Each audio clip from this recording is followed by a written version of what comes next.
Big up the thing. Please like, subscribe, and share. Thank you. Enough respect. Welcome again to Jones TV Media, where if you don't know your history, on this channel you will surely learn. I love history. Why? Because I believe it tells you who you are. There's a saying, if you don't know where you're coming from, you can't know where you're going. I believe knowing it shows some sort of appreciation to our ancestors who fought the fight for us.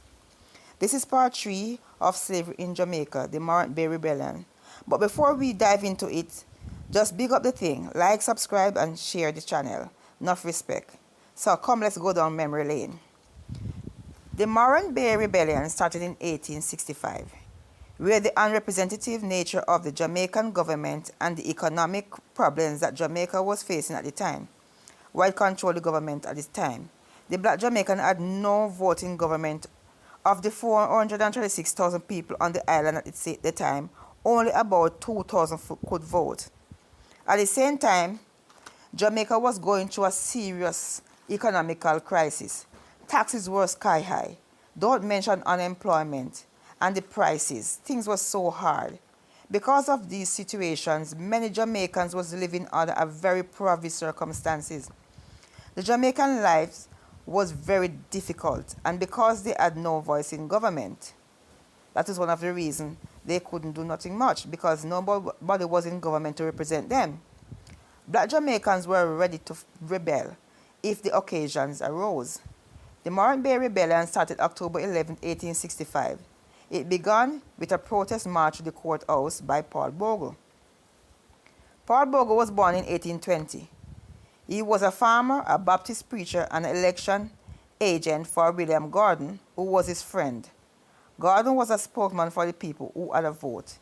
He was a wealthy landowner, a biracial man who served in the assembly as one of the 2 representatives from St. Thomas.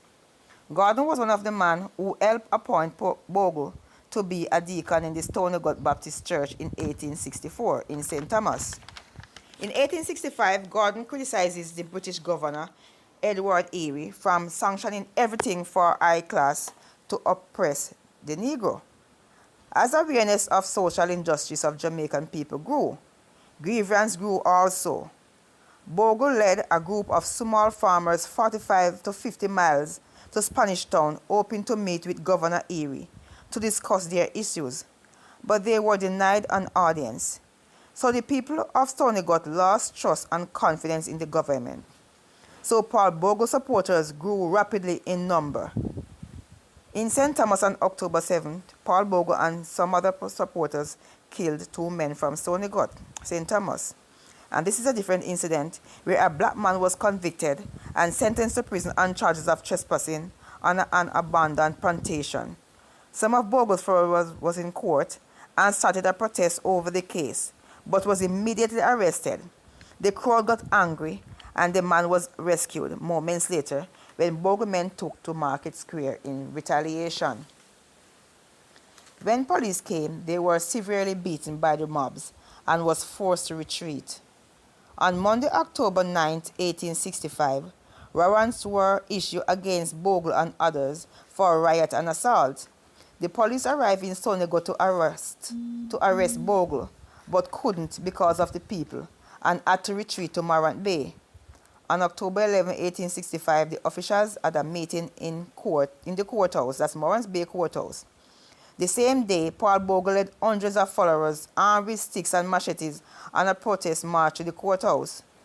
The authorities ordered the army to fire into the protesters after they were throwing stones, killing 7 men. The protesters got so hungry and set fire to the courthouse and nearby buildings. A set of 51 prisoners free. They set 51 prisoners free. When officials tried to leave the courthouse, several of them were killed by angry mobs outside. A total of 25 people from both sides died that day. Black people rose up and took control of the parish for 2 days. The governor at the time quickly retaliated, declaring martial laws ordering troops to capture the rebels and suppress the rebellion.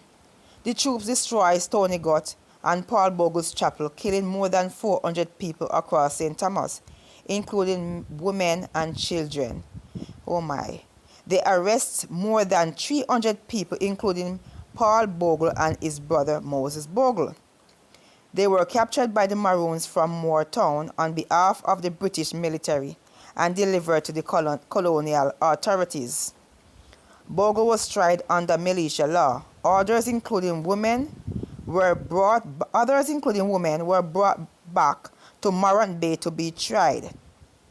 Paul Bogle was hung on October 24, 1865, at the Morant Bay Courthouse, a day after George William Gordon, who did not participate in the rebellion, was executed. In January 1866, a royal commission was sent to Jamaica from London to investigate the rebellion. Following their investigations, Governor Erie was dismissed as the governor of Jamaica and then charged but not convicted of murder.